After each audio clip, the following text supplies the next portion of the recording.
Très bien, mes chers collègues, bien le bonjour à toutes et tous. L'ordre du jour appelle l'examen du projet de loi portant diverses dispositions d'adaptation au droit de l'Union européenne dans les domaines de l'économie, de la santé, du travail, des transports et de l'agriculture.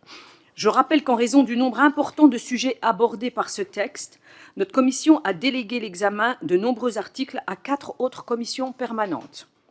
En conséquence, nous n'examinerons ce matin, au fond, que les articles que nous n'avons pas délégués, ainsi que les amendements qui ont été déposés sur ces articles. Corrélativement et conformément à ce qui avait été préalablement indiqué, tous les amendements déposés dans notre commission qui portaient sur d'autres articles ont été déclarés irrecevables. Je précise enfin que notre commission reste formellement saisie de l'ensemble des articles du texte. Il nous appartiendra tout à l'heure, une fois que nous aurons achevé l'examen de nos articles, d'examiner sans discussion les articles examinés par les autres commissions et les amendements qu'elles y ont adoptés. Comme cela est d'usage dans ce type de procédure, je vous proposerai alors d'adopter en une seule fois chaque article et les amendements qui s'y rapportent. Je passe sans tarder la parole à notre rapporteure, à Laurence Cristol. Chère Laurence, vous avez la parole.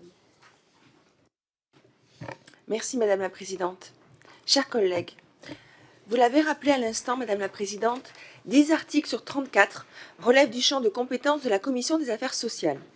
Avant de présenter brièvement leur contenu, je voudrais faire 2 remarques de portée générale.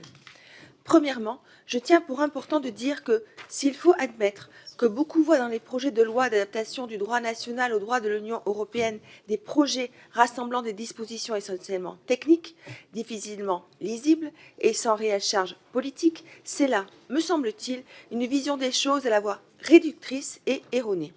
Cela se vérifie encore, à mon sens, avec le texte qui nous appartient d'examiner ce matin, porteur d'avancées concrètes, de projets tangibles pour les personnes en situation de handicap, les salariés, notamment parents ou aidants, ou encore les patients, par exemple ceux qui ont recours aux dispositifs médicaux.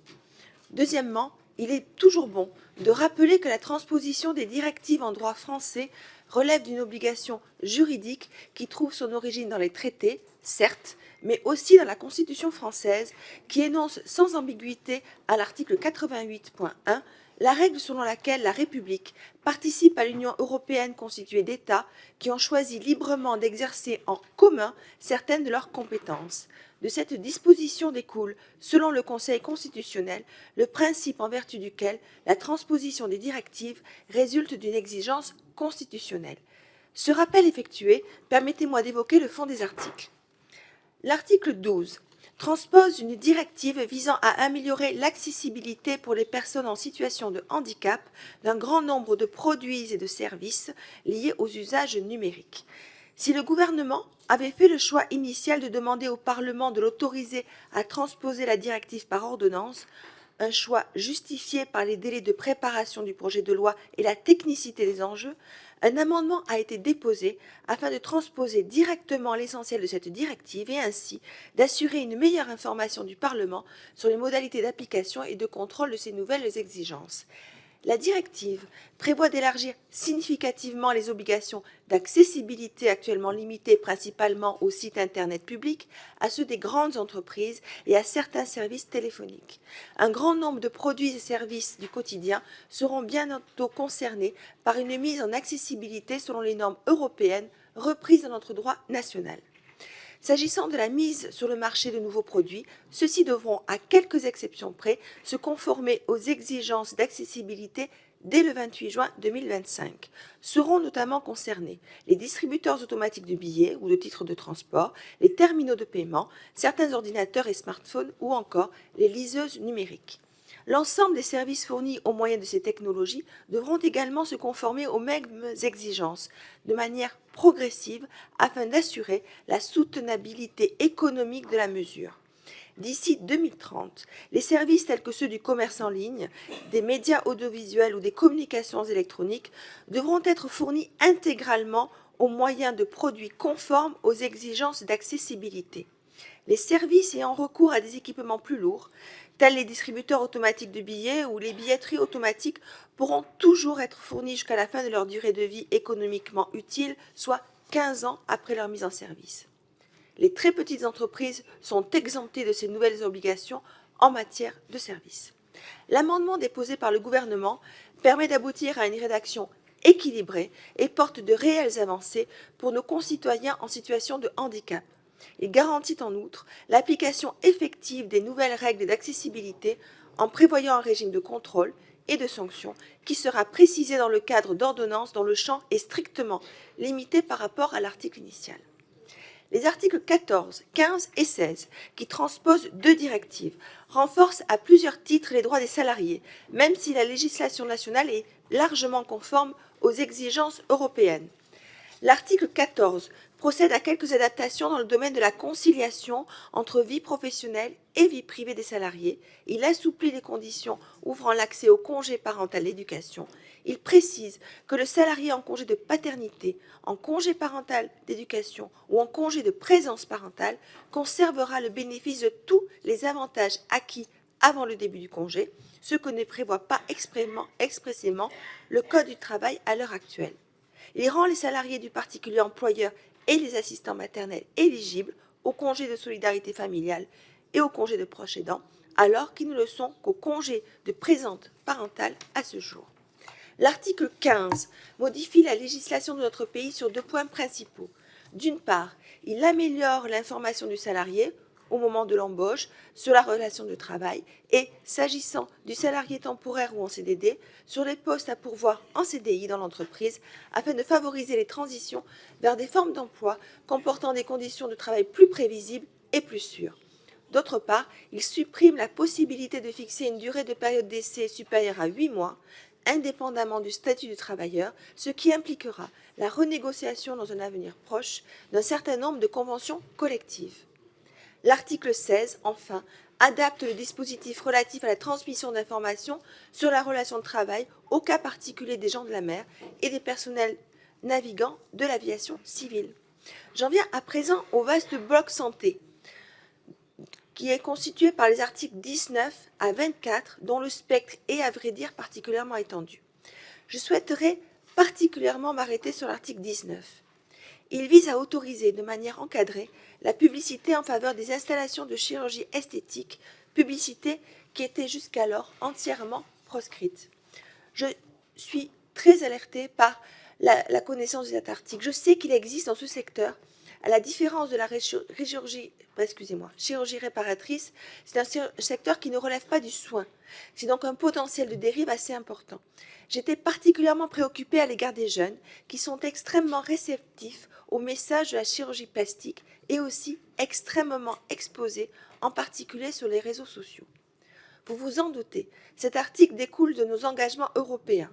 En effet, les institutions européennes considèrent qu'une interdiction absolue de communication commerciale porte atteinte à la libre prestation de services promue par les traités, même si elles admettent des restrictions, par exemple au nom de la santé publique. La France a donc été mise en demeure par la Commission européenne de changer sa législation, ce qui l'a d'ailleurs conduite à modifier aussi les codes de déontologie des professionnels de santé pour supprimer l'interdiction de publicité. Mais comment éviter ces dérives? L'amendement que je vous présenterai tout à l'heure s'efforcera d'apporter une réponse à cet enjeu qui me semble crucial. Je dois également m'arrêter sur l'article 20, sur lequel certains d'entre vous ont peut-être été alertés. Il porte sur un sujet très spécifique, qui est celui des denrées alimentaires destinées à des fins médicales spéciales. Ce ne sont pas des compléments alimentaires qu'on trouve en pharmacie, contrairement à ce qu'on pourrait penser. Ce sont en réalité des aliments très spéciaux, élaborés pour répondre aux besoins nutritionnels particuliers associés à certaines pathologies ou à certains états de santé. Cela regroupe essentiellement certains compléments alimentaires oraux, des aliments diététiques pour nourrissons, la nutrition parentérale, des aliments élaborés pour répondre aux besoins nutritionnels de patients atteints de maladies héréditaires du métabolisme. L'article 20 a en réalité un double but, celui de mettre le droit français en conformité avec des règlements européens sur des denrées alimentaires, mais aussi de répondre à un problème franco-français sur la distribution de ces denrées qui sont destinées aux patients atteints de maladies métaboliques. Cela concerne environ 3500 patients qui se fournissent actuellement tous auprès de l'Agence générale des équipements et des produits de santé. Cette AGEPS a donc acquis un monopole de fait sur la distribution de ces denrées et l'article 20 vise à revenir sur ce monopole pour prévoir une distribution en officine dès lors que la denrée en question ne présente pas de risque particulier. C'est ce point de l'article 20 qui fait un peu débat parce que les associations de patients ont très peur de cette évolution. Je proposerai ainsi des amendements pour essayer de répondre aux inquiétudes dont elles m'ont fait part. Je passerai très rapidement sur l'article 21 qui entérine le passage à un système de déclaration européenne centralisée pour les industriels qui doivent déclarer la composition de leur mélange dangereux à des fins de toxicovigilance. D'après les informations que j'ai reçues, la transition qui s'est achevée le 1er janvier dernier semble fluide et cette évolution est au bénéfice des industriels qui n'auront plus qu'une seule déclaration à effectuer pour l'ensemble des pays européens où ils commercialisent leurs produits. Je pense donc que cet article est emblématique d'une Europe qui peut être source de simplification et nous n'allons pas nous en priver. Je ne m'attarderai pas non plus sur l'article 22 qui procède à la ratification d'une ordonnance adoptée en mars 2022 qui pour permettre le droit français en conformité avec les règlements européens en matière de médicaments vétérinaires et d'aliments médicamenteux. En réalité, le contenu des adaptations que vous trouverez dans mon rapport est assez modeste dans la mesure où le droit français était dans l'ensemble mieux disant. Le principal changement porte sur une évolution du statut des aliments médicamenteux pour aliments qui rejoignent le régime de droit commun de l'alimentation alimane et sortent ainsi de l'escarcelle de l'ANSES. Je pense que cette évolution est logique et qu'elle est assortie de toutes les garanties nécessaires.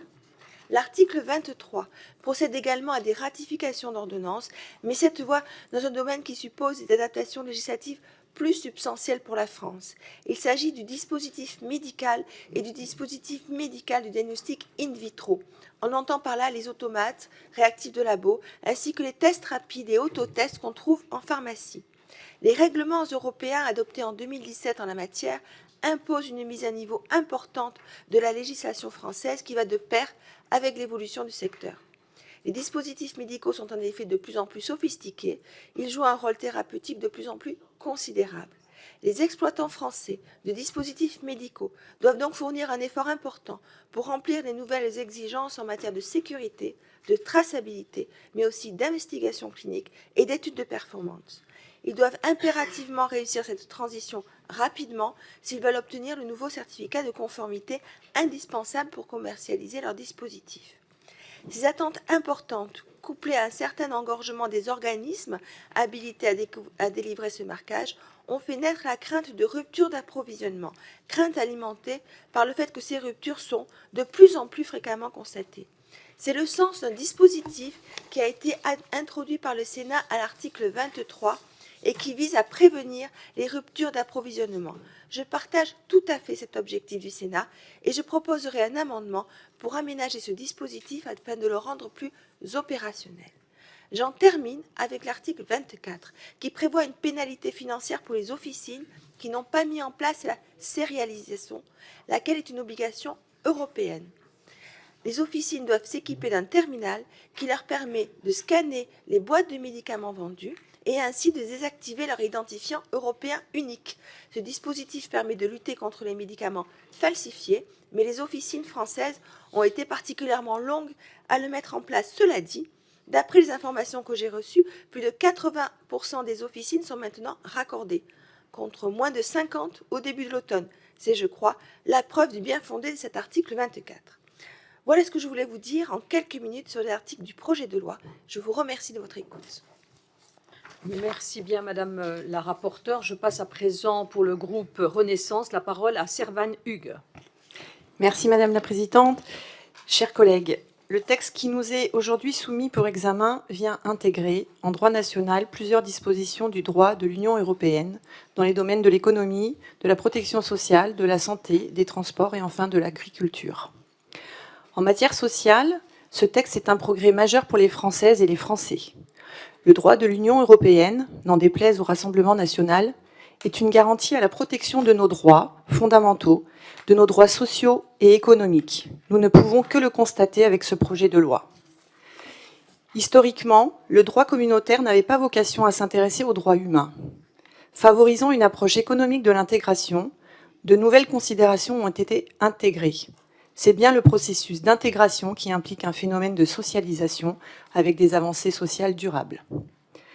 Charte sociale européenne, Comité européen des droits sociaux, Charte des droits fondamentaux de l'Union européenne, l'Europe n'est pas en reste en la matière.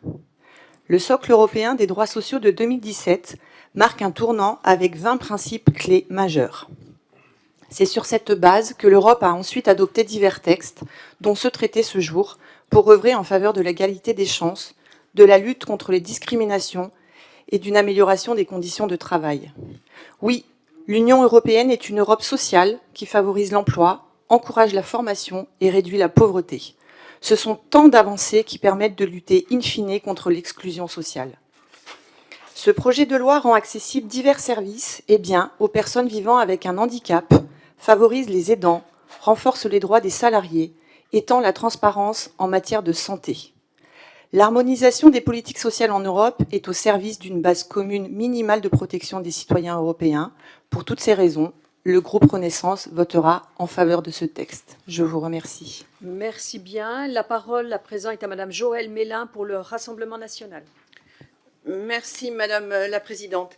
Il se trouve que pendant mon passage au Parlement européen, j'ai eu à porter différents textes que l'on voit aujourd'hui, ce qui me laisse à penser qu'entre le moment où on commence une discussion et au moment où elle est transposée, les événements ont tellement changé qu'on se demande même si ces délais sont, sont intéressants, si vous voulez. On va donc nous dire, il faut donc faire des règlements pour application immédiate. Oui, mais on s'aperçoit que dans les 2 ou 3 ans qui suivent un texte, on se retrouve avec une inadaptation du texte, là aussi beaucoup plus contraignant. Alors simplement des remarques concernant des textes. Je pense au texte sur l'accessibilité ou celui sur l'équilibre de vie professionnelle, vie privée. On pourrait être tenté de dire il n'y a pas de problème, ce sont des textes qui tombent sous le sens et qui sont dans l'intérêt général. La seule chose, c'est qu'à l'intérieur des textes, et il faut connaître l'intérieur des textes pour se dire que ce n'est pas si évident que ça. Concernant le texte sur l'accessibilité, tous les articles qui ont été adoptés à l'époque, alors je ne sais pas du tout comment se fera la transposition, évidemment tout va être fonction, madame, de vos amendements, ou des amendements des collègues et de la transposition, il y avait un très grand danger pour les start-up françaises, parce que tel que cela se présentait, dans la technologie, les start-up françaises et les grandes entreprises françaises étaient menacées. De la même façon, dans le texte concernant l'équilibre vie professionnelle, vie privée, tout cela s'entend, surtout avec l'évolution des mentalités. La seule chose, c'est que tout cela reposait sur les entreprises, et particulièrement sur les petites entreprises. Et là, il y avait aussi une réflexion à faire. Concernant les 2 textes sur la transparence du travail, ce texte avait un déficit majeur. C'est qu'à aucun moment, et malgré des discussions extrêmement longues, nous n'avons pas pu obtenir la définition du droit d'un travailleur, enfin, la définition même du travailleur. Pour toutes ces raisons, et je ne vais pas aller plus loin, nous serons tout à fait à l'écoute de vos amendements, madame, et nous réserverons nos votes en fonction des dossiers. Merci bien, madame la députée. Madame Farida Amrani pour la France insoumise NUPES. C'est le repas à l'arrière, vous voyez pas l'arrière du truc. Évidemment. Merci Madame la Présidente. Chers collègues, nous débattons aujourd'hui du projet de loi portant diverses dispositions d'adaptation du droit de l'Union européenne dans les domaines de l'économie, de la santé, du travail et des transports et de l'agriculture. Ce sujet est d'une importance fondamentale étant donné qu'il va impacter directement la vie des Français avec plusieurs mesures sur le handicap, les congés familiaux, les périodes d'essai ou encore les dispositifs de lutte contre les médicaments falsifiés. Pourtant, tout dans ce projet de loi démontre une fois de plus votre absence totale de considération pour le débat parlementaire. En effet, plutôt que de présenter un projet de loi de transposition, de nombreux articles de votre proposition de loi visent à habiliter le gouvernement à légiférer par ordonnance, en lui donnant l'autorisation de prendre lui-même des mesures relevant normalement du domaine de la loi. Hélas, après 1049.3, vous semblez de nouveau vouloir poursuivre dans l'autoritarisme. Ne vous en déplaise, collègues, nous ne sommes ni une chambre d'enregistrement du gouvernement, ni la chambre d'enregistrement de la Commission européenne. dans la transposition de toutes ces directives d'importance nationale mérite un véritable débat démocratique. Je rappelle que, dans l'esprit de la Constitution de 1958, les ordonnances avaient un caractère exceptionnel. Or, elles sont désormais la norme. C'est d'autant plus malheureux que nous devons, par exemple, évoquer avec l'article 12 des mesures qui impacteront possiblement 12 millions de nos concitoyens en situation de handicap. Et c'est également dommage, car certaines mesures vont dans un bon sens et nous serons prêts à les voter. C'est pourquoi je vous invite à changer votre méthode afin que nous puissions travailler sereinement et dans le cadre du mandat que les Français nous ont confié. Merci. Merci bien. Tout est serein pour l'instant. Merci Madame la députée. Madame Josiane Corneloup pour les Républicains. Merci Madame la Présidente, mes chers collègues. Le projet de loi que nous examinons aujourd'hui transpose en droit français les nouvelles directives et règlements européens dans le domaine de l'économie, de la santé, du travail, des transports et de l'agriculture et modifie en conséquence le droit positif en raison du principe de hiérarchie des normes. Il s'agit d'un texte composite à caractère technique et dont l'objet principal est de prévenir ou de guérir les conséquences d'une transposition tardive de textes européens. Dans son rapport, le Conseil d'État a d'ailleurs regretté le retard pris pour la mise en œuvre d'un règlement européen et la transposition de nombreuses directives. Les 10 articles relevant du champ de notre commission concernent le handicap, le droit du travail et de la santé.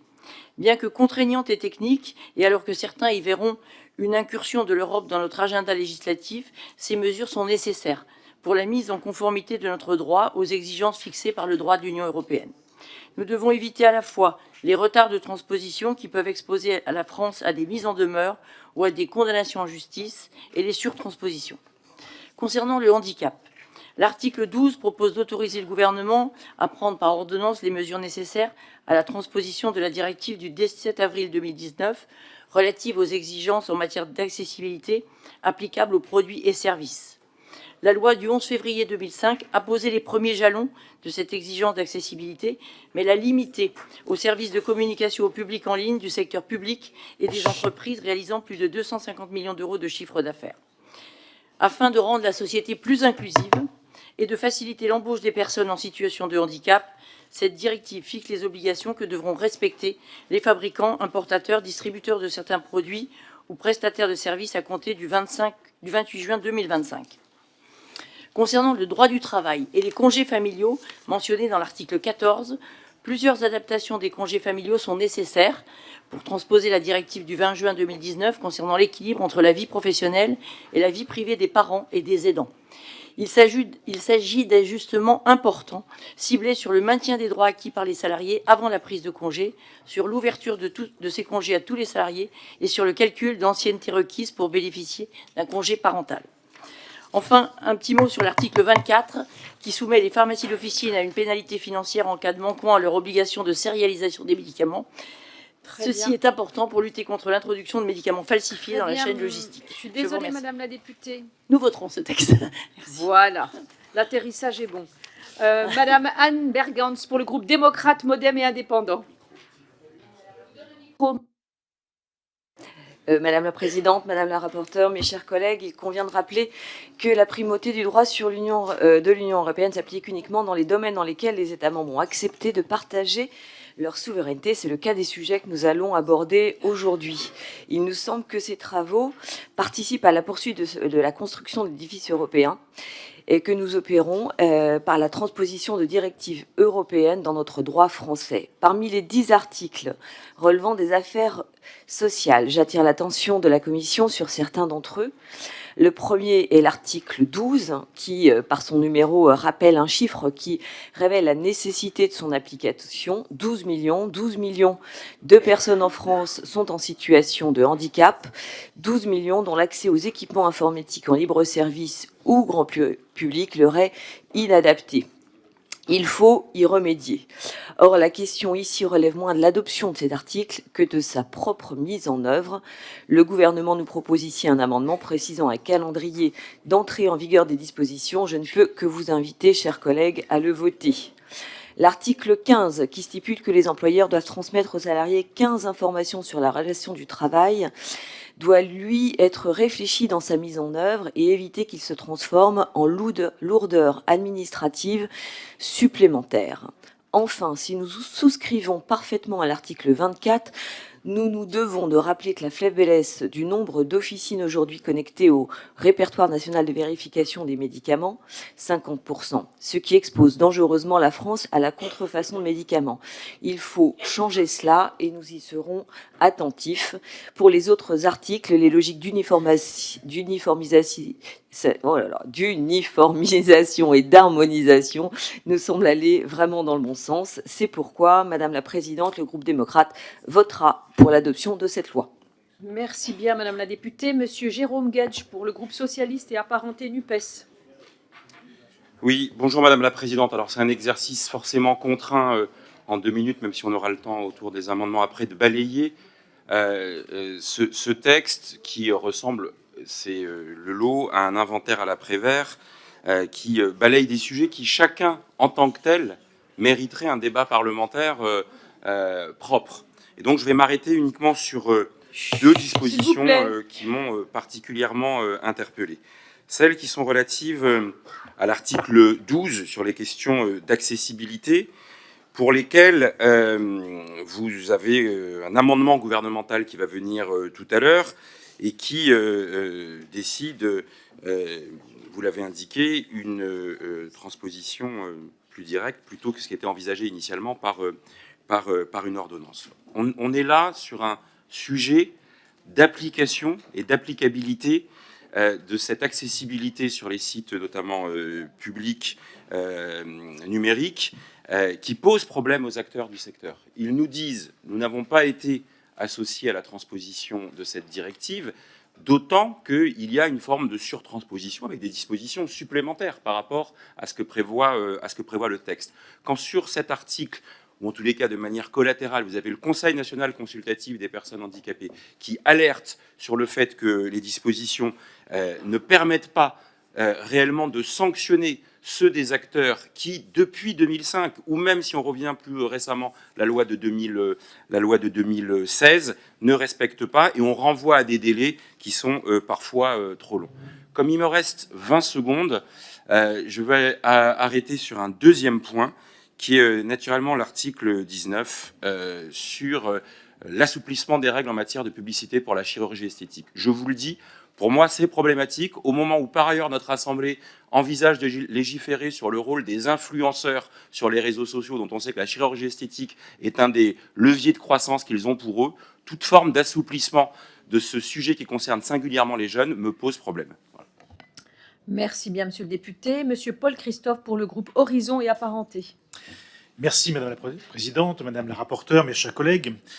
Ce projet de loi présenté aujourd'hui au sein de notre commission transpose ou permet de rendre conforme le droit français avec 6 directives et 6 règlements que l'Union européenne a adoptés dans plusieurs domaines ces 3 dernières années.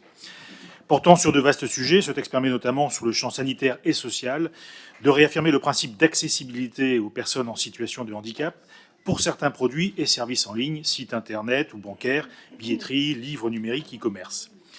Demande importante des départements, les services d'aide sociale en France pourront également être saisis de demandes de coopération entre pays européens en matière de responsabilité parentale. Ce texte marque d'autre part une avancée importante pour le droit des travailleurs en permettant la transposition d'une directive européenne assurant une information complète des employés et garantissant l'accès au congé familial pour de nouvelles catégories de salariés. Aussi, je me réjouis de la transposition de la directive 2019-1158 qui impose aux États membres de faire en sorte que l'ensemble des travailleurs puissent prendre 5 jours ouvrables de congés d'aidants par an au minimum. Ces mesures permettront d'assurer un meilleur équilibre entre vie professionnelle et vie privée des parents et proches aidants. Cependant, comme vous le mentionnez dans votre rapport, les assistants maternels et assistants familiaux employés par des personnes de droit privé, ainsi que les salariés employés par des particuliers pour réaliser des travaux à caractère familial ou ménager, restent éligibles au seul congé de présence parentale, les excluant de l'application de la directive. Aussi, Madame la rapporteure, quelles dispositions législatives pourrions-nous proposer pour que ces 2 catégories professionnelles puissent bénéficier des mêmes droits que l'ensemble des travailleurs ? Enfin, ce texte comporte diverses dispositions de santé publique, notamment le renforcement des sanctions aux officines ne respectant pas leurs obligations de stérilisation des médicaments et des transpositions de directives relatives aux médicaments vétérinaires ou dispositifs médicaux. Ce projet de loi porte donc plusieurs mesures sociales importantes qui ont un impact direct sur la vie des Français. Il traduit l'ambition de renforcement des compétences européennes en matière sociale, réaffirmée depuis plusieurs années.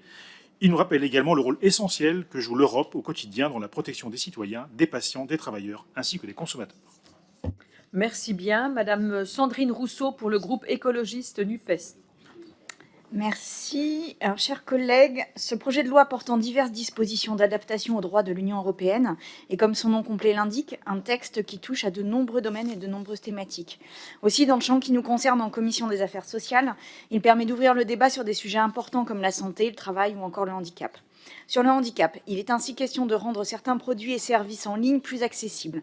Côté travail, le sujet d'un meilleur équilibre vie professionnelle et travail est posé, ce qui a des retentissements dans l'actualité, tout comme la question des aidants.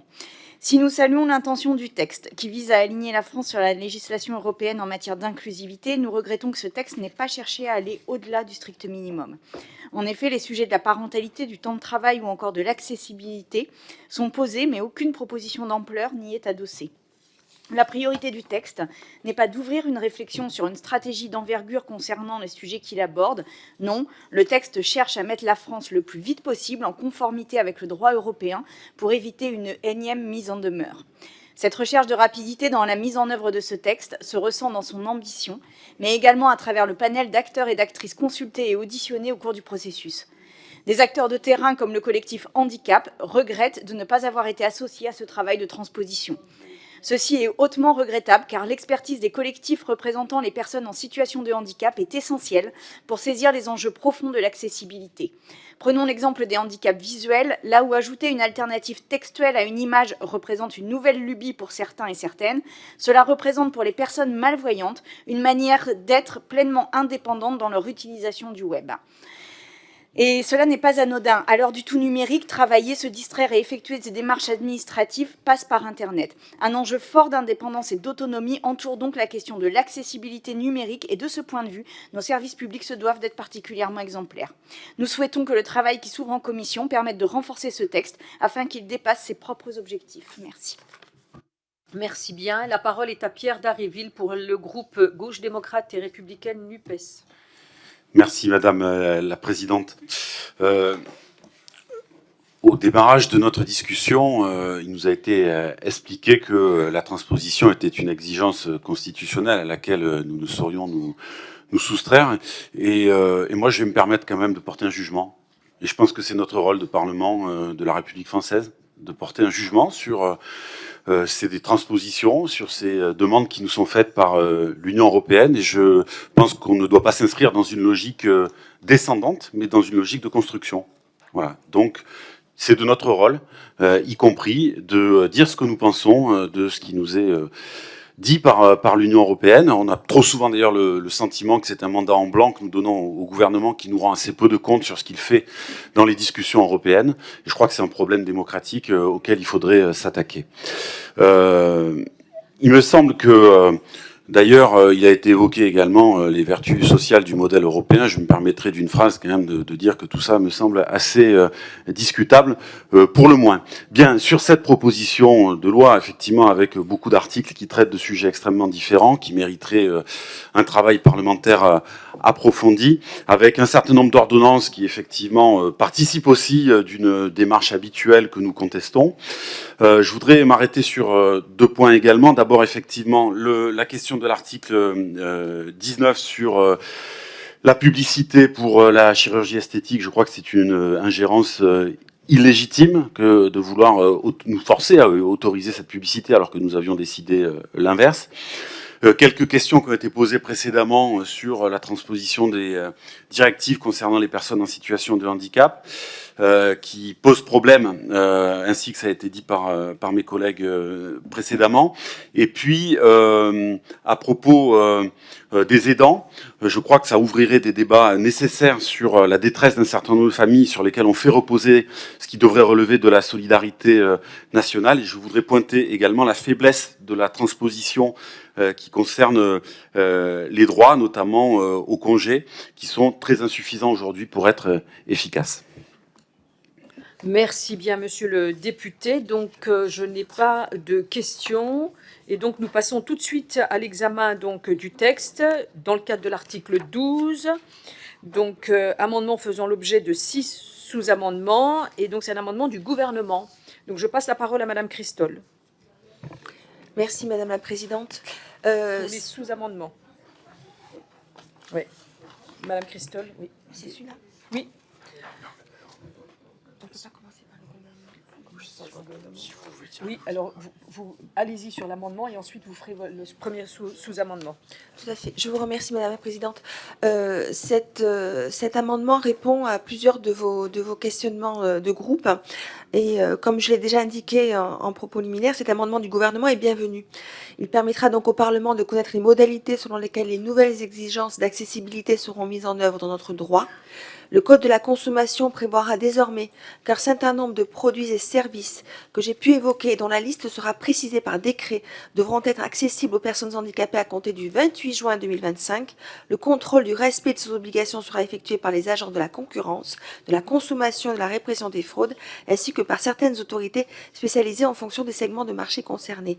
Outre les dispositions spécifiques au secteur bancaire et des transports, la question de l'accès aux livres numériques fera l'objet d'un article dans la loi du 11 février 2005 et sera contrôlée par les agents de l'ARCOM. Ces nouvelles obligations en matière de fourniture de services entreront en vigueur au plus tard le 28 juin 2027, s'agissant de l'accessibilité de la réception des communications d'urgence vers le 112. Les autres obligations entreront en vigueur au plus tard le 28 juin 2030 pour les contrats de services en cours. S'agissant des mesures transitoires, la durée de vie économiquement utile des terminaux en libre service est fixée au maximum de 15 ans, soit 5 ans de moins que le maximum qui était prévu par la directive. Enfin, subsiste effectivement une habilitation à légiférer par ordonnance qui se justifie par des concertations qui sont toujours en cours au sujet du renforcement des sanctions en cas de non-respect des obligations actuelles prévues dans la loi de 2005 en matière d'accès aux services de communication au public et de services téléphoniques. Sont également mis en place dans ce cadre une solution d'accessibilité téléphonique universelle conformément aux recommandations de la mission de préfiguration à ce sujet. L'amendement qui est donc présenté par le gouvernement constitue donc un texte équilibré qui permettra une réelle avancée pour l'accès des personnes en situation de handicap à un ensemble de produits et services du quotidien. Merci madame la rapporteure. Et donc nous passons au sous-amendement 65. Alors, l'objet de cet amendement, c'est un sous-amendement qui vise à améliorer la rédaction de l'amendement du gouvernement en précisant des références juridiques et en clarifiant certains termes. Je vous invite à adopter cet sous-amendement AS 65. C'est également le cas de l'amendement AS 69. L'amendement 66, madame la rapporteure, amendement rédactionnel. Alors en fait, ce sont des sous-amendements, le 66, le 67, le 68 et le 69 sont des amendements de précision rédactionnelle. Je demande donc à ce que vous puissiez les adopter. Très bien. Sous-amendement suivant, madame Panossian-Bouvet ou madame Hugues ou madame Berry. Oui, 80. Donc 97% des sites internet, dont une grande partie des sites publics, tels que celui du CESU ou de Légifrance, sont encore aujourd'hui inaccessibles aux personnes en situation de handicap. S'il vous plaît. Ce sont près de 12 millions de nos concitoyens, soit environ un Français sur 5, et notamment 1,7 million de personnes aveugles et malvoyantes, qui sont quotidiennement privées de leurs droits les plus élémentaires, dans l'accomplissement de leurs démarches administratives, dans l'accès à l'information ou encore à la culture. L'amendement du gouvernement va dans le bon sens et dans celui de l'amendement que nous avions déposé avec quelques collègues de la majorité et de l'opposition. Et ce sous-amendement vise à préciser que le gouvernement, dans le cadre de cette habilitation à légiférer par voie d'ordonnance, renforce effectivement le régime des sanctions, des manquements aux obligations qui sont prévues, comme à celle d'affichage du degré d'accessibilité, mais également à l'obligation d'accessibilité des services de communication au public en ligne, tel qu'énoncé dans ce même article. En effet, l'article 47 prévoit que les organismes concernés publient une déclaration d'accessibilité et élaborent un schéma pluriannuel de mise en accessibilité de leurs services de communication au public en ligne, mais pas que ce schéma soit appliqué et que son défaut de mise en œuvre puisse être sanctionné. Et cela doit valoir tant pour les sites privés que pour les sites publics sur lesquels nous sommes en retard en ce qui concerne les sites publics. De plus, il est nécessaire de renforcer le régime des sanctions, mais aussi de renforcer le contrôle de l'application de ces sanctions. L'ARCOM, comme cela est prévu dans la réécriture de l'article 12 pour les services des éditeurs et des distributeurs de services, me paraît être l'autorité la plus à même de remplir cette mission. Et je remercie également mes collègues de Renaissance, mais également de l'opposition, qui ont signé ce sous-amendement transpartisan qui va dans le sens des échanges que nous avions eus avec les représentants de la Fondation Valentin AUI, qu'un certain nombre de députés avaient pu rencontrer. Merci. Merci bien, Madame la députée. Donc, je vais mettre aux voix... Ah oui, pardon, l'avis quand même de la rapporteure sous le sous-amendement qui vient de nous être présenté. Et je vous donne le micro, Madame la rapporteure. Merci, Madame la Présidente. Madame la députée, votre sous-amendement vise à préciser que le renforcement du régime des sanctions au regard des règles actuelles d'accessibilité des services de communication publique en ligne concernera bien les sites Internet du service public. Je partage bien entendu votre volonté de voir les règles actuelles d'accessibilité appliquées. C'est également la raison pour laquelle le gouvernement demande au Parlement de l'autoriser à légiférer par ordonnance sur ce point, compte tenu des concertations encore nécessaires. Il s'agit cependant d'un engagement clair en faveur d'une meilleure application de la loi. Votre sous-amendement me semble par conséquent satisfait par le texte actuel qui comprend bien les organismes publics. Compte tenu de ces éléments, je vous invite à retirer ce sous-amendement afin de travailler sur ce sujet avec le gouvernement et, le cas échéant, de l'interpeller en séance publique. Demande de retrait, s'il vous plaît. Très bien. Monsieur Guedj tout d'abord et ensuite Madame Astrid Panossian. Oui, Madame Garin également. Monsieur Guedj, vous avez la parole. Oui, alors d'abord sur l'amendement du gouvernement, je réinsiste sur ce que j'ai dit tout à l'heure et après je viendrai, mais pas forcément parce qu'on est d'autres à avoir co-signé l'amendement.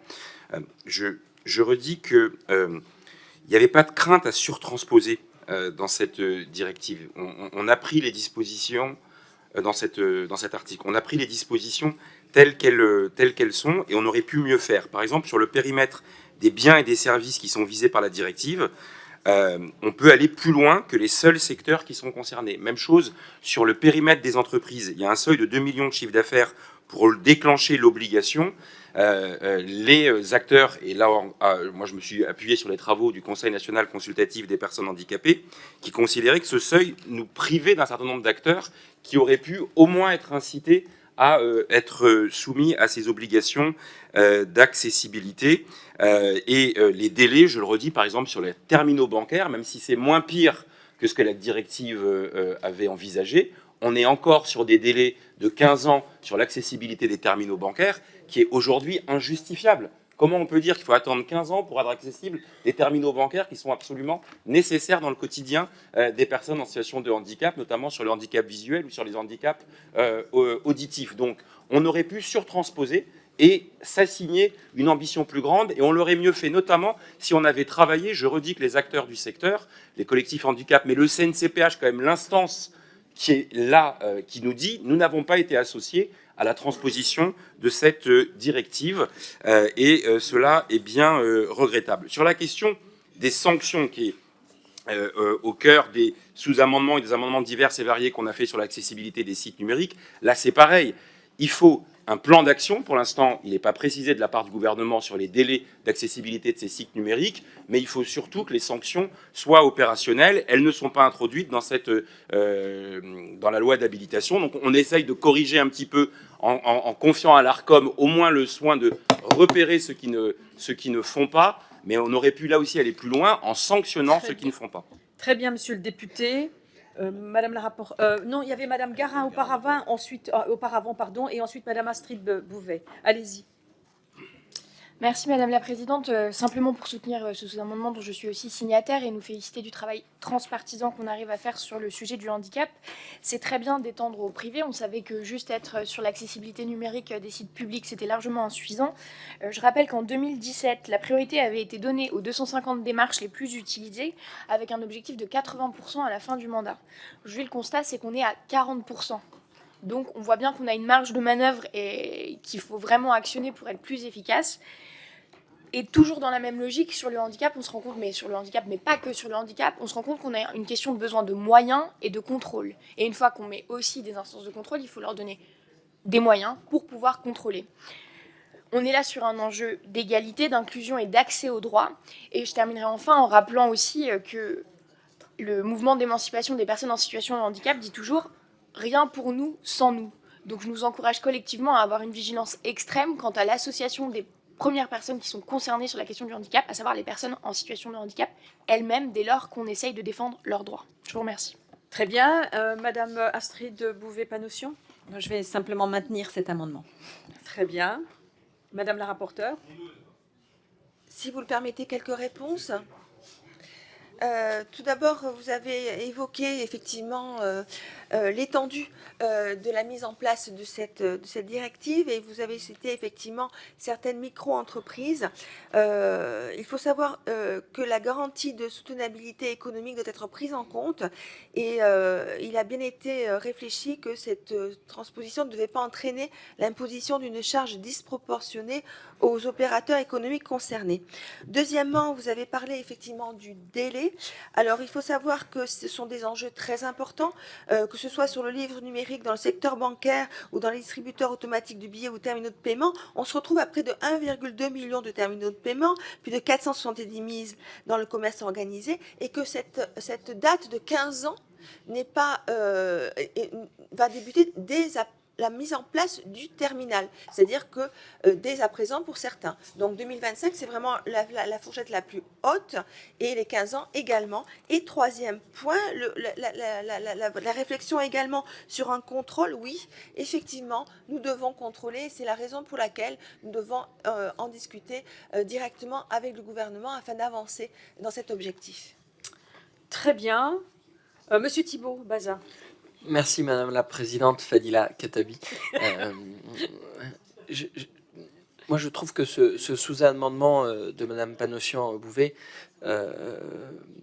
mériterait d'être soutenu par notre commission et qu'on voit ensuite en séance avec le gouvernement, parce que le constat, quand on rencontre par exemple des fondations comme Valentin Houy, on voit bien qu'on est très loin de ce qu'on avait écrit dans les textes. Et que finalement, cette transposition nous donne l'occasion aussi de faire le point sur nos objectifs et les moyens qu'on a mis en place.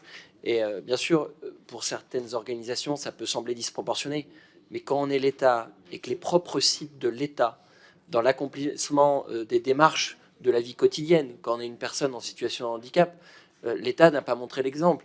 Et c'est vrai que dans l'exposé des motifs, tel que c'est mentionné, sur Légifrance, sur celui du CESU, le fait que ça ne soit pas accessible pour ces personnes, avec aussi, vous savez, sur le handicap, on a aussi vocation à prendre en compte la perte d'autonomie, et avec le vieillissement de la population, d'une certaine manière, on va avoir de plus en plus de personnes qui pourraient être dans cette situation de problématique d'accessibilité des services de communication au public en ligne, et je pense qu'à un moment, on peut imaginer que sur certains sites, peut-être plus anecdotiques, ça soit plus compliqué à mettre en œuvre, mais sur des sites massifs de l'État, il y a urgence à les mettre en œuvre, et je pense vraiment, et moi je vais soutenir le sous-amendement de Mme Panossian-Bouvet, parce qu'il va vraiment dans le bon sens, et que maintenant il est en agir. 2005-2022, il s'est déjà passé 17 ans.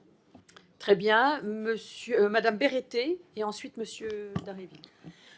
Bon, moi j'avais signé cet amendement, et je vais voter pour. Je pense que nous sommes tous sollicités par des parents de personnes qui souffrent d'un handicap, par des fondations, que chacun essaye de faire de son mieux, qu'on avait pris des engagements il y a quelques années. Moi, je travaillais en entreprise et c'était la grande question de l'insertion des personnes en milieu de handicap, et que sur ces questions-là, il faut véritablement qu'on accélère. Les délais sont beaucoup trop longs, et on doit être modèle pour faire en sorte que les autres puissent accélérer. Il y a la question du vieillissement aussi. Quand on va dans les associations et qu'on travaille avec les personnes qui accueillent des personnes qui sont vieillissantes, il y a véritablement des soucis. Et dans cette société qui va tellement vers le numérique, je pense que nous devons faire en sorte que chacun puisse véritablement avoir la chance d'accéder aux différents services et de façon plus rapide. Merci bien. Monsieur Dharréville? Oui, Madame la Présidente, je voudrais à mon tour soutenir cet amendement pour plusieurs raisons. D'abord, je crois qu'effectivement, cette nécessité d'agir pour une plus grande accessibilité numérique a été déjà pointée à plusieurs reprises par le ou la défenseur des droits, à plusieurs reprises. J'insiste au passage pour dire que ça ne suffit pas à permettre l'accès au droit, le numérique, parce que souvent ça a quand même été le vecteur d'une destruction des services publics locaux qui est très problématique. Mais enfin quand même, je pense qu'on a besoin de travailler sur l'accessibilité des services en ligne de manière beaucoup plus forte, d'autant plus que si on veut pouvoir l'exiger d'autres acteurs, il faut que la puissance publique elle-même soit au rendez-vous. Donc je ne crois pas qu'on puisse s'exonérer en adoptant des dispositions qui concerneraient tout le monde sauf la puissance publique.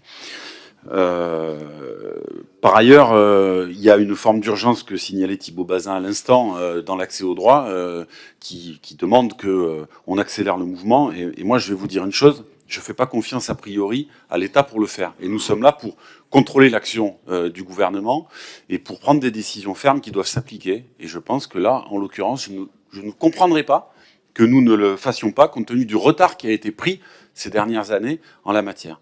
Donc voilà, franchement, l'argument qui vise à dire oui, mais le gouvernement en fait veut se laisser de la marge de manœuvre pour pouvoir transposer tranquillement les... Non, il n'y a pas tranquillement. Très bien. Alors, j'ai plusieurs demandes de parole. Madame Mélin, et ensuite j'ai Monsieur Grelier, et ensuite Monsieur Turquois. Bon, le sujet, effectivement, mérite débat. Madame Mélin?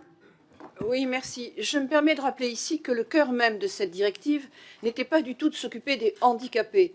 C'était simplement réguler un marché de l'ordre supérieur à 30 milliards d'euros au niveau européen de tous les appareillages numériques, robots, intelligence artificielle, qui permettent de compenser un handicap ou une perte fonctionnelle. La vérité, c'était cela. Et donc, il convenait pour nous, au texte européen, de privilégier des entreprises françaises, au plus près d'ailleurs des demandes et du traitement du handicap dans notre pays. Il est clair que, quelle que soit la transposition, ce texte doit permettre de donner un accès maximal. Donc la puissance publique doit s'y impliquer et doit donner l'exemple. C'est pourquoi nous soutiendrons les amendements de Mme Panossian et de M. Gage. Très bien. La parole est à Monsieur Grelier. Oui, Madame la Présidente, merci. Simplement essayer de resituer un peu les choses. On est quand même en train de discuter là de l'application des dispositions de la loi de 2005. Nous sommes en 2023. Et donc, dire, comme l'a dit très justement Thibault Bazin tout à l'heure, qu'il y a urgence, c'est une figure de style, parce qu'il y a beaucoup plus qu'urgence. Et donc, aujourd'hui, je pense qu'effectivement, à agir par voie de contrainte, comme le propose l'amendement de notre collègue Panosian-Bouvet, ça n'est pas imposer à l'État d'aller plus vite que la musique, c'est simplement exercer une pression nécessaire et suffisante pour que les choses soient faites dans des délais qui soient les plus courts possibles. 17 à 18 années pour mettre en œuvre les dispositifs de la loi handicap de 2005, on est sans doute très largement au-delà de ce qui est raisonnable. Merci bien. Monsieur Turquois, vous avez la parole. Oui, merci Madame la Présidente.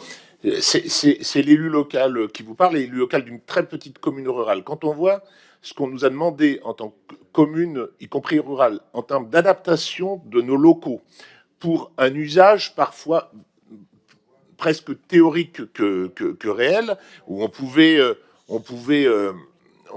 parfois faire déplacer l'agent communal pour recevoir des personnes en situation de handicap, plutôt que de faire des travaux très coûteux dans l'immobilier, et que ce qui est le quotidien aujourd'hui, les services publics, soient aussi difficiles d'accès pour des personnes, alors qui sont beaucoup plus, en termes de quantitatif, beaucoup plus utiles dans la vie de tous les jours. Ben moi, je trouve que cet amendement va dans le bon sens et je serai à titre personnel favorable à le voter. Très bien. Après donc ce débat, nous allons passer, mes chers collègues, au vote. Donc je vais tout d'abord mettre les sous-amendements de Madame la rapporteure, c'est-à-dire le 65, qui est pour, qui est contre, Il est adopté. Même avis, même vote pour le 66. Je rappelle que ce sont des amendements de précision ou rédactionnels. Qui est pour, qui est contre? Il est adopté. Même avis, même vote pour le 67. Même avis, même vote pour le 68. Même avis, même vote pour le 69. Très bien. Je mets aux voix cette fois-ci le 112 de Madame Panossian-Bouvet. Qui est pour? Qui est contre? Il est adopté. Je vous remercie. Mais encore faut-il adopter l'amendement du gouvernement. Qui est pour? Qui est contre? Il est adopté. Je vous remercie, mes chers collègues. Allez, mes chers collègues, sur ce et après ce débat de qualité, je vous propose de passer... Ah non, mais ils tombent tous, c'est vrai, puisque l'amendement a été adopté. Alors, nous passons, mes chers collègues, à l'article 14 avec un amendement rédactionnel de Madame la rapporteure. Amendement rédactionnel. Très bien. Je mets aux voix cet amendement rédactionnel de Madame la rapporteure qui est pour, qui est contre. Il est adopté. Amendement suivant, Monsieur Dharréville, le 52. Oui, merci Madame la Présidente. Donc cet amendement vise à transposer donc l'article 9 de la directive concernant l'équilibre entre vie professionnelle et vie privée des aidants en allant jusqu'au bout. Et vous voyez, nous avons indiqué qu'un salarié parent d'un enfant dont l'âge n'excède pas 8 ans au moment de la demande, ainsi que les aidants familiaux et les proches d'une personne handicapée peuvent bénéficier d'une formule souple de travail, notamment par un aménagement d'horaire individualisé, le recours au télétravail ou la réduction du temps de travail. L'employeur est tenu de justifier par écrit son refus. Il nous semble que ça serait une transcription beaucoup plus conforme à la directive européenne. Merci, Monsieur le député. Madame la rapporteure, votre avis sur cet amendement? Alors, vous proposez d'introduire dans le Code du travail un nouvel article au terme duquel le salarié parent d'un enfant de moins de 8 ans, l'aidant familial ou le proche d'une personne handicapée pourra bénéficier de formules souples de travail. Je comprends parfaitement votre intention. Pour l'instant, je ne suis pas favorable à votre proposition et je vous ferai 2 remarques. La première, c'est que la directive ne prévoit pas que les parents et les aidants puissent bénéficier de formules souples de travail, mais simplement qu'ils peuvent demander à en bénéficier. Votre amendement ne transpose donc pas stricto sensu l'article 9. En réalité, il surtranspose son dispositif. La seconde remarque, c'est que le droit français ouvre déjà aux aidants la possibilité de concilier leur activité professionnelle et leurs obligations familiales. Quelques les éléments. Je vous rappelle qu'il y a 3 types de congés: la présence parentale, la solidarité familiale, le proche aidant, et qu'ils peuvent être transformés en période d'activité à temps partiel ou être fractionnés. Merci bien. Monsieur le député Dharréville.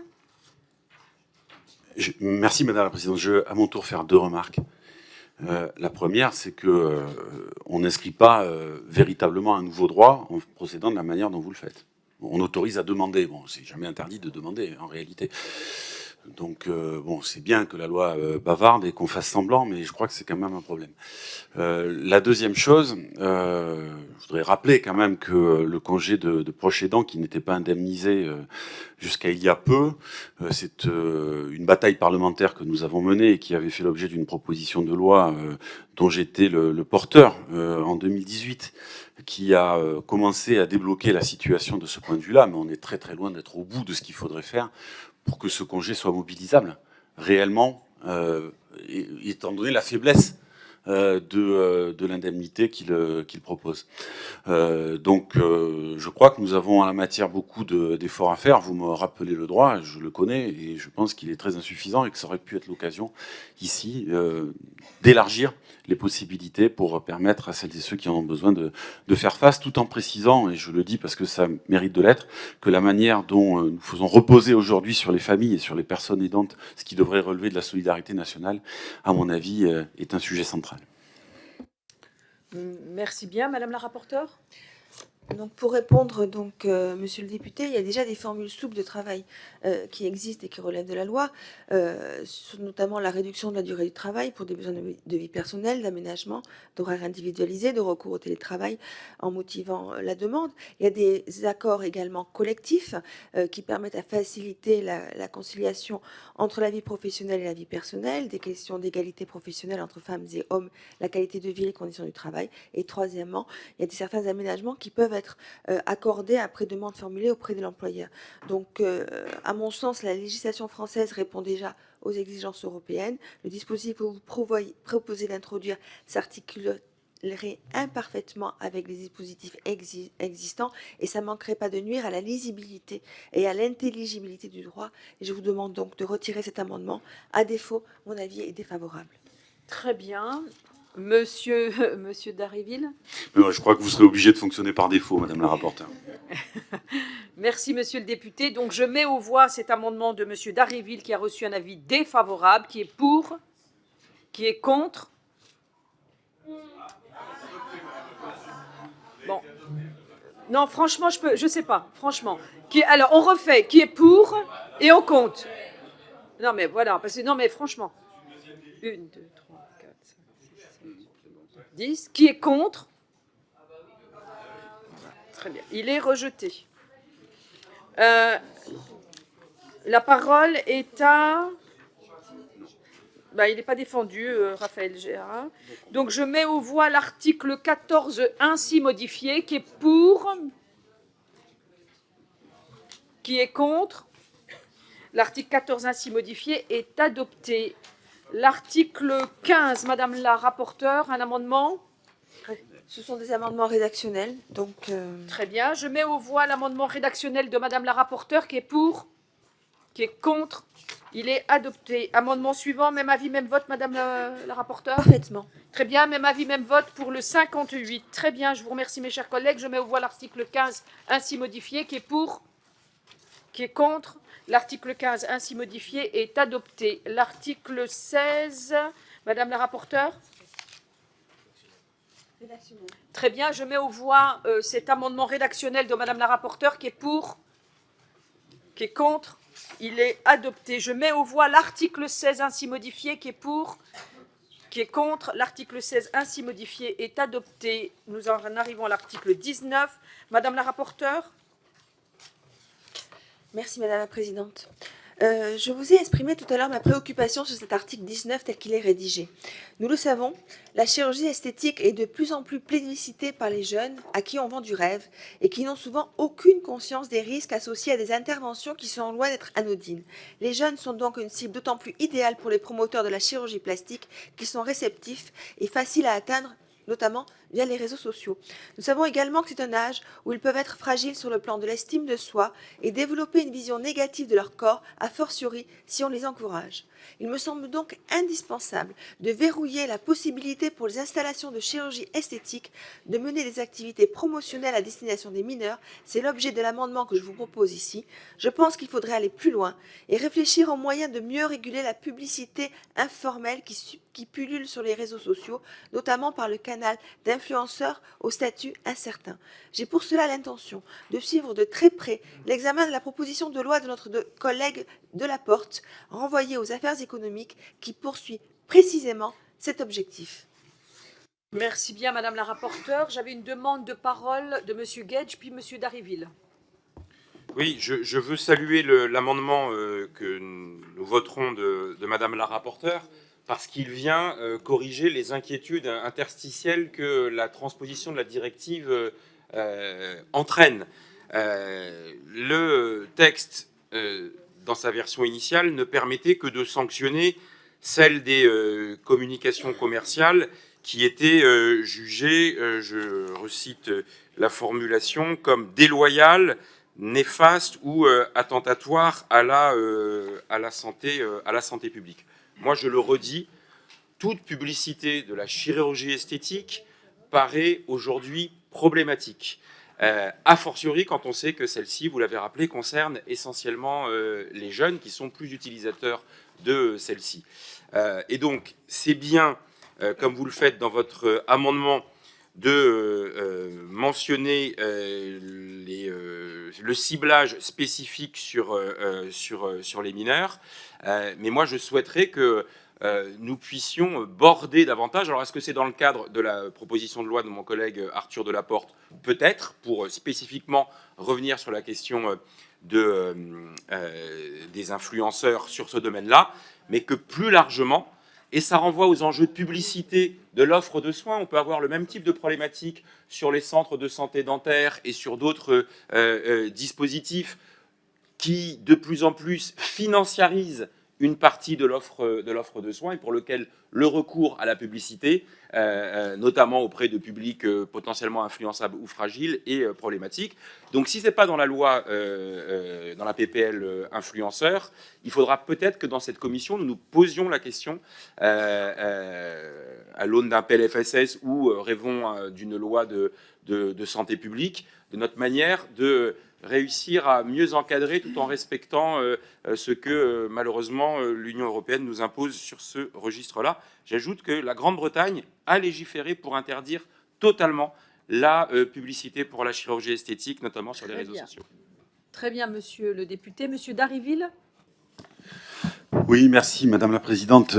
Hélas, je vois dans cette disposition une illustration d'un dogme de l'Union européenne telle qu'elle s'est construite, qui est celui selon lequel il faut que le marché soit libre. Il faut que la concurrence soit libre et non faussée, et qu'on puisse en tout domaine commercer et faire du profit. C'est ça la vérité des prix. Et donc ici, on nous demande donc d'élargir la possibilité de faire de la promotion, de la publicité, de la propagande pour élargir l'espace du commerce. Et donc ça va concourir effectivement à marchandiser un certain nombre de services et d'actes qui concernent le corps, les corps. Et donc je crois que ça pose un certain nombre de questions assez sérieuses. Et nous pensons qu'il faut résister à ça. Voilà, tout simplement. Donc, vous faites un amendement qui vient effectivement un peu plus encadrer ou ouvrir des possibilités de sanctions là où elles n'existaient peut-être pas dans le texte initial. Donc, tant mieux.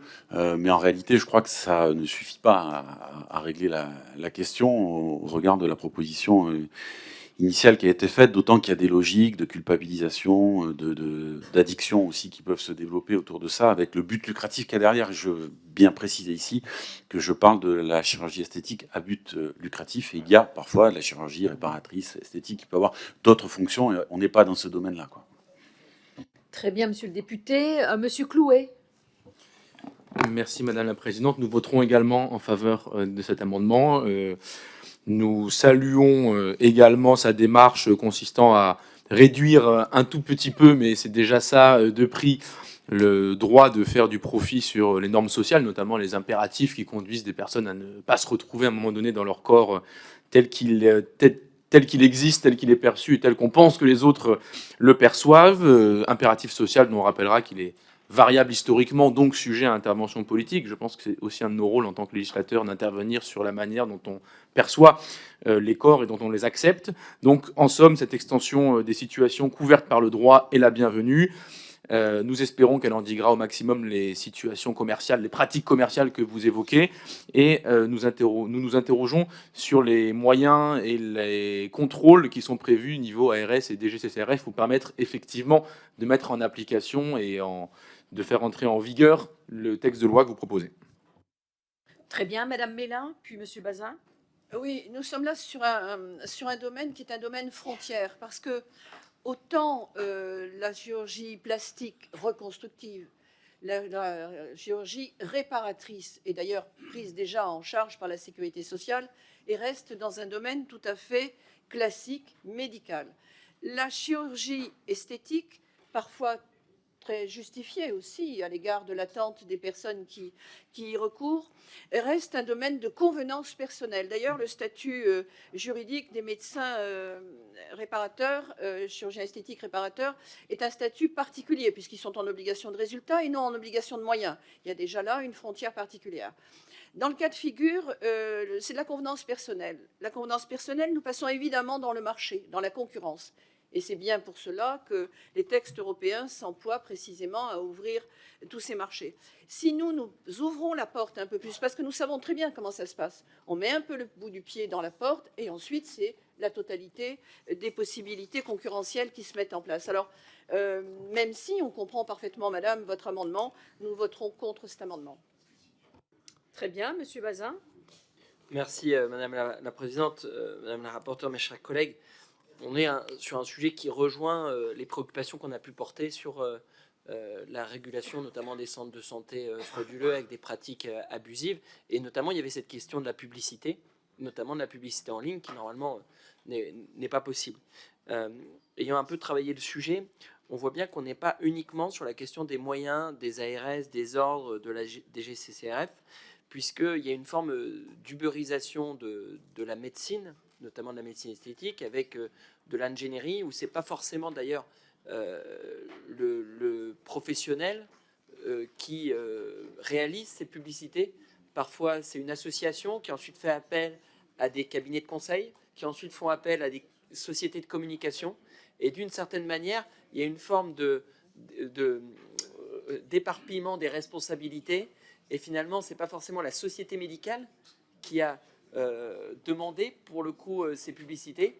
Et il faut qu'on puisse renforcer notre arsenal et développer une ingénierie qui ne soit pas uniquement sur le champ du Code de la santé publique, mais qui soit aussi sur le Code du commerce, de manière à pouvoir faire face à des dérives qui vont à l'encontre de la santé de nos plus jeunes. Merci bien. Mes chers collègues, Madame la rapporteure, vous vouliez dire un mot ? Oui, j'entends totalement vos arguments et c'est la raison pour laquelle je pense que c'est très important que nous puissions poursuivre cette réflexion et que c'est la raison pour laquelle cette proposition de loi de notre collègue de la Porte donc, peut permettre un travail transpartisan sur ce sujet, justement de cet objectif de pouvoir essayer au mieux de pouvoir encadrer ces pratiques. Très bien. Donc, après ces interventions, je mets aux voix donc l'amendement de Madame la rapporteure qui est pour, qui est contre. Il est adopté. Je mets aux voix l'article 19 ainsi modifié qui est pour, qui est contre. L'article 19 ainsi modifié est adopté. Nous passons, mes chers collègues, à l'article 20. Madame la rapporteure, amendement 62. Alors cet amendement a pour objectif de réintroduire certains aliments diététiques pour nourrissons involontairement sortis du monopole. Au final, par cet article, on vient corriger une erreur qui a été commise lors de la rédaction en voulant actualiser le monopole des officines sur la distribution des denrées alimentaires destinées à des fins médicales spéciales. On a involontairement sorti du monopole ces aliments diététiques pour nourrissons qui ne sont pas des DDFMS, mais des laits à base d'hydrolysa. Et l'amendement que je vous présente ici rectifie cette erreur de façon à maintenir ces éléments diététiques spécifiques dans le monopole des officines. Je pense en effet que ces aliments de régime n'ont pas vocation à se retrouver en vente libre en grande surface. Très bien. Donc, cela n'appelle pas de remarques. Je mets aux voix l'amendement de Madame la rapporteure qui est pour, qui est contre. Il est adopté. Madame la rapporteure, le 63. Le 63 et le 64 sont des amendements rédactionnels. Très bien, je mets aux voix l'amendement 63 de Madame la rapporteure qui est pour, qui est contre. Il est adopté. Même avis, même vote sur l'amendement 64 qui est rédactionnel. Oui. Très bien, je vous remercie. Amendement 88. Alors cet amendement, donc je vous en avais parlé déjà en propos liminaire, a pour objectif d'allonger la période transitoire avant toute modification du circuit de distribution des ADFMS. Cet amendement vise à porter à 2 ans cette période transitoire afin que les conditions de délivrance et de distribution de ces denrées alimentaires destinées à des fins médicales spéciales ne soient modifiées en vertu des possibilités ouvertes par cet article. Lors de mes auditions, j'ai entendu les inquiétudes exprimées par les patients qui sont habitués à fonctionner avec des circuits de distribution actuels. C'est le cas en particulier de patients atteints de maladies héréditaires du métabolisme dont le régime alimentaire doit impérativement comporter ces denrées alimentaires actuellement délivrées par des pharmacies à usage intérieur, la plupart du temps, plus de 80%, en pratique par l'Agence générale des équipements et produits de santé de la PHP. Les associations de patients craignent qu'une décentralisation de cette distribution, qui ne concerne en fait que 3500 patients en tout, n'ait de conséquences négatives pour eux en termes de qualité, de variété des références, voire de prise en charge. Les entreprises de la nutrition clinique ont également fait part de leur souhait d'être associées à la définition des nouveaux circuits de distribution. Il me semble donc impératif d'allonger cette période transitoire à 2 ans afin de ménager le temps de concertation avec les parties prenantes. Cela permettra de déterminer les circuits les mieux adaptés aux bénéfices des patients. Merci bien, Madame la rapporteure. Pas de demande d'intervention. Donc, je mets aux voix cet amendement de Madame la rapporteure qui est pour, qui est contre. Il est adopté. Je mets aux voix l'article 20 ainsi modifié qui est pour, qui est contre. L'article 20 ainsi modifié est adopté. Je vous remercie. Je mets aux voix l'article 21 qui est pour, qui est contre. L'article 21 est adopté. Je mets aux voix l'article 22 qui est pour, qui est contre. L'article 22 est adopté. Nous en arrivons avec l'article 23 avec un amendement de Madame la rapporteure. Merci Madame la Présidente. Cet amendement vise à rendre plus opérationnel le dispositif de prévention des ruptures d'approvisionnement en dispositifs médicaux prévu dans cet article. Ce dispositif a été introduit par le Sénat, qui a largement repris des dispositions qui avaient été votées en loi de financement de la sécurité sociale pour 2022, mais censurées par le Conseil constitutionnel au motif qu'elles n'avaient pas leur place en loi de financement.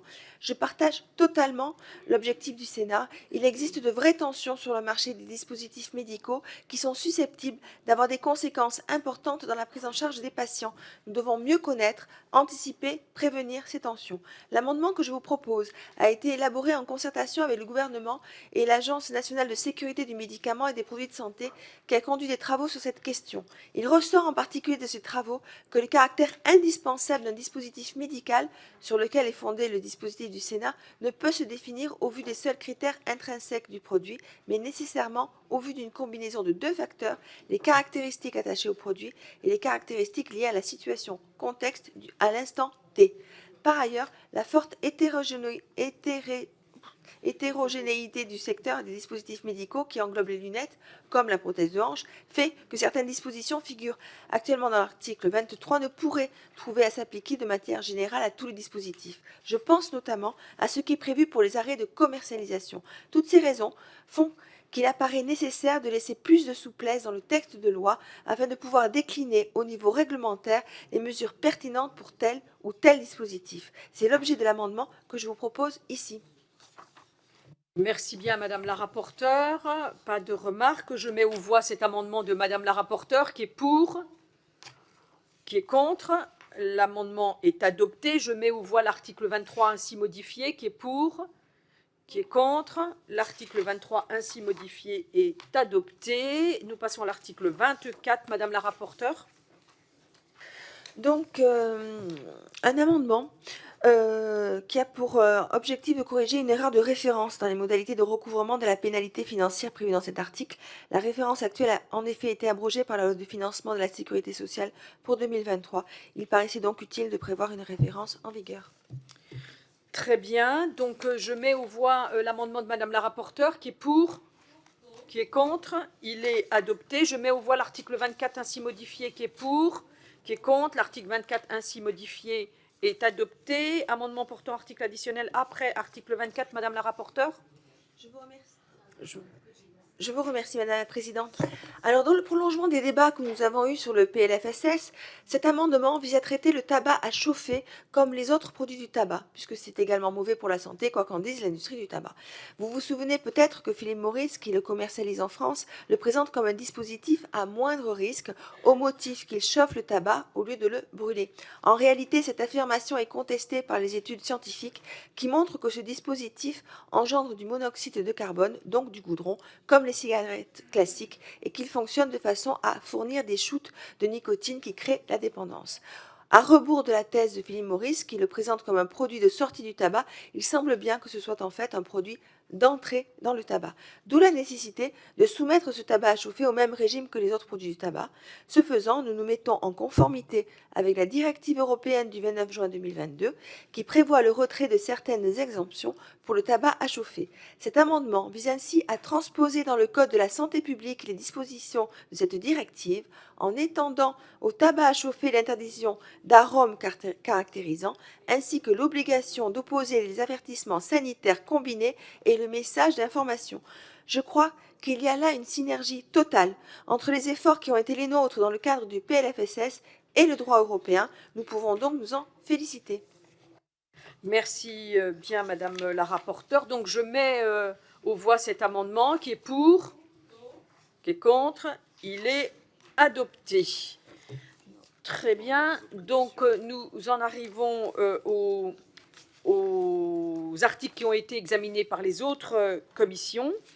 Donc, là, c'est sans débat. Je mets aux voix l'article 1er modifié par la Commission des finances, qui est pour, qui est contre. il est adopté. Article 2, je mets aux voix cet article modifié par la commission des finances, qui est pour, qui est contre. L'article 2 est adopté. Article 2 bis, je mets aux voix cet article modifié par la commission des finances, qui est pour, qui est contre. Il est adopté. Je mets aux voix l'article 3 modifié par la commission des finances, qui est pour, qui est contre. L'article 3 est adopté. Article 4, même avis, même vote. Très bien, je vous remercie. Je mets aux voix les amendements portant article additionnel après article 4 adopté par la commission des finances, qui est pour, qui est contre. Les amendements sont adoptés. Article 5, je mets aux voix cet article modifié par la commission des finances, qui est pour, qui est contre. Il est adopté. Je mets aux voix l'article 5 bis, qui est pour, qui est contre. Il est adopté. Je mets aux voix l'article 6 modifié par la commission des finances, qui est pour, qui est contre. Il est adopté. Je mets aux voix l'article 7. Même avis, même vote. Je vous remercie. Je mets aux voix l'article 8 modifié par la commission des finances, qui est pour, qui est contre. Il est adopté. Article faisant l'objet d'une délégation au fond à la commission des lois. Cette fois-ci, l'article 9. Je mets aux voix l'article 9 modifié par la commission des lois, qui est pour, qui est contre. Il est adopté. Je mets aux voix l'article 10 modifié par la commission des lois, qui est pour, qui est contre. Il est adopté. Même avis, même vote sur l'article 11. Très bien, je vous remercie. Article faisant l'objet d'une délégation au fond à la commission des finances. Sur l'article 13, je le mets aux voix. Qui est pour, qui est contre. Il est adopté. Également, article faisant l'objet d'une délégation au fond à la commission des lois. L'article 17, je le mets aux voix. Qui est pour, qui est contre. Il est adopté. Même avis, même vote pour l'article 18.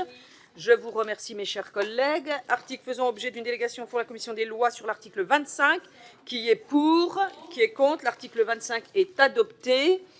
J'en arrive à l'article 26, modifié par la commission du développement durable, et je salue la rapporteure ici qui est présente ce matin avec nous, Madame Brulbois. Je mets aux voix donc l'article 26, qui est pour, qui est contre.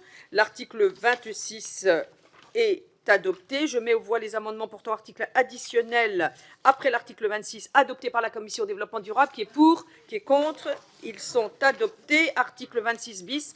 Je mets aux voix l'article 26 bis, qui est pour, qui est contre. Je vous remercie. Adopté. Article 27, même avis, même vote, adopté. Article 28, même avis, même vote, adopté. Article 29, même avis, même vote, adopté. Amendement portant article additionnel après article 29, qui ont été donc adoptés par la commission développement durable, qui est pour, qui est contre. Ils sont adoptés. Article faisant l'objet d'une délégation au fond à la commission des affaires économiques, avec l'article 30 que je vous soumets à vous voir, qui est pour, qui est contre.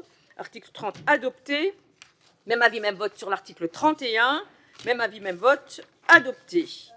Je mets aux voix l'ensemble du projet de loi. On arrive, mes chers collègues, merci. Après tous ces votes, ainsi modifiés, qui est pour, qui est contre. Le projet de loi ainsi modifié est adopté. Je vous remercie, mes chers collègues. Je remercie également Madame la rapporteure pour son excellent travail. Attendez, ne partez pas tout de suite. Notre prochaine réunion aura lieu demain, mes chers collègues, demain à 13h30. Donc, conjointement avec la commission des finances et à la demande, je le rappelle, de Monsieur Coquerel, du président de la commission finances. Donc, nous entendrons le président et le secrétaire général du Conseil d'orientation des retraites, sujet d'actualité. Cette audition, je le rappelle, se tiendra à la fois en présentiel et exceptionnellement en visioconférence. Mais si vous pouvez être présent, ce serait quand même mieux d'être présent puisque nous aurons quand même 2 invités importants. C'est pourquoi donc la réunion n'aura pas lieu, notez bien mes chers collègues, dans notre salle ni dans celle de la commission finances, mais au 6e bureau qui, je le rappelle, se situe après la commission finances au fond du couloir. Donc je vous remercie et je compte sur vous donc demain avec monsieur Coquerel, le président de la commission finances. Je vous remercie.